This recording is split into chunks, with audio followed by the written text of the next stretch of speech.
पीके में जिस तरह से आमिर खान का किया गया एलियन किरदार आंखें नहीं झपकाता है। ह्यूमन एनाटॉमी एक लंबे एवोल्यूशन के दौर से गुजरी है और गुजर रही है। ह्यूमन बॉडी के हर फंक्शन की एक वजह है। सबसे पहले ये समझ लेते हैं कि आंखें ब्लिंक क्यों करती हैं। कई की रीजंस हैं। हमारी आईज में नमी और चिकनाई बरकरार रहे, जिसके चलते आंखें हेल्दी बनी रहती हैं। ब्लिंकिंग ऑफ आई की वजह से आंखों में मैल और कचरा काफ़ी हद तक नहीं जा पाता है। ब्लिंकिंग की वजह से आंसू पूरी आंखों में फैल जाते हैं और साथ में कचरे को समेटते हुए बाहर निकल जाते हैं और आंखें साफ साफ देख पाती हैं। अगर इंसान की आंखें ब्लिंक ना करें, if human stop blinking, their eyes would experience rapid dehydration leading to discomfort, pain and potentially vision loss. बंदा अंधा तक हो सकता है। So his eyes started looking slightly bigger than normal and he wouldn't blink in the film. पीके का alien किरदार blink नहीं करता है तो वो अंधा क्यों नहीं हुआ? फिल्म इस लॉजिक में नहीं जाती है, बस किरदार देखने में इंटरेस्टिंग लग रहा है तो साइंस ह्यूमन एवोल्यूशन जाए भाड़ में। पीके नंगा रहता था, जो देखने में पूरा इंसान है तो जाहिर है उसका प्लैनेट भी अर्थ जैसा ही रहा होगा, तो क्या वहाँ ठंड नहीं पड़ती थी? हम इंसान कपड़े क्यों पहनते हैं उसका बायोलॉजिकल रीज़न है मौसम से खुद को बचाना, फिर वो चाहे ठंड हो, गर्मी हो या बरसात। घर बनाने के पीछे भी यही कॉन्सेप्ट है।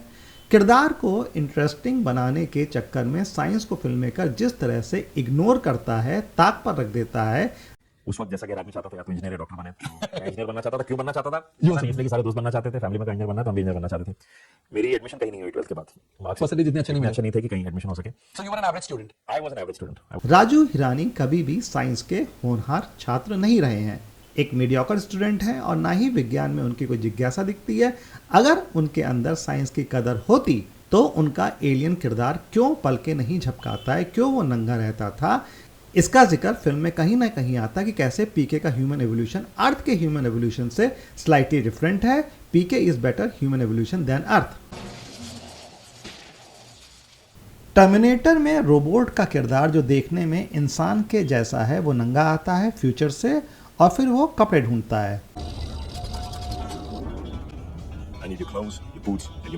बस फिर क्या था, पीके भी नंगा आता है और डांसिंग कार से कपड़े चुराता है और पीके ने जितनी बार भी कपड़े बदले हैं उसे डांसिंग कार मिली भी जा रही है।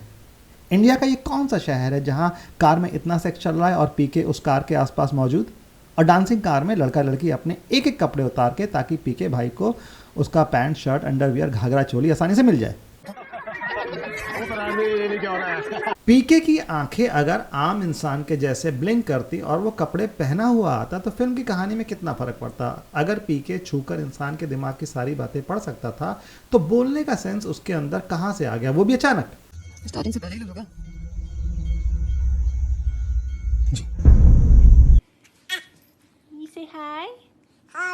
बच्चा जब पैदा होता है तो उसे पहला शब्द बोलने में महीनों लग जाते हैं, पर पीके को नहीं।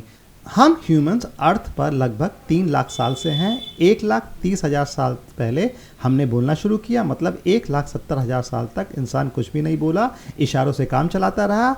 ह्यूमन एवोल्यूशन की ये इन्फॉर्मेशन गूगल करो तो आसानी से मिल जाती है, पर नंगा सुपरस्टार ज़्यादा अपीलिंग है। ह्यूमन एवोल्यूशन गया तेल लेने। विरोधाभास समझने की कोशिश कीजिए। हम इंसानों ने बोलना सीखा क्योंकि सिर्फ इशारों के ज़रिए अपने थॉट्स को इमोशन और तर्क के साथ पूरा समझा पाना मुमकिन नहीं था, पर पीके की दुनिया में लोग छूकर एक दूसरे का मन पढ़ लेते थे, तो बोलने की ज़रूरत ही नहीं है जी। पर पीके बोल भी लेता है। चलो मान लिया कि पीके के प्लैनेट पर कभी लोग बोलते होंगे, पर उनका ह्यूमन एवोल्यूशन इस तरह से आगे बढ़ा कि उन्होंने टच के जरिए सीधा मन ही पढ़ना शुरू कर दिया और बोलना बंद। ये वही बात हो गई कि इंसानों के पूर्वजों को पूंछ हुआ करती थी और आज मिलियंस ऑफ ईयर्स के बाद इंसान को जरूरत पड़ी तो उसने एक झटके में पूंछ उगा ली, जैसे कि एक झटके में पीके ने बोलना शुरू कर दिया जी। और ये जो बोलने लिखने पढ़ने का इंटेलिजेंस तर्क शक्ति इंसान के अंदर है, उसी के चलते सारी टेक्नोलॉजिकल एडवांसमेंट है। उसी के दम पर कैमरा टेक्नोलॉजी बनी है, जिसके जरिए राजू हिरानी जैसे फिल्म मेकर साइंस की खिल्ली जम कर उड़ाते हैं। हमारे मन में आया तो नहीं झपकाएगा पीके आंखें।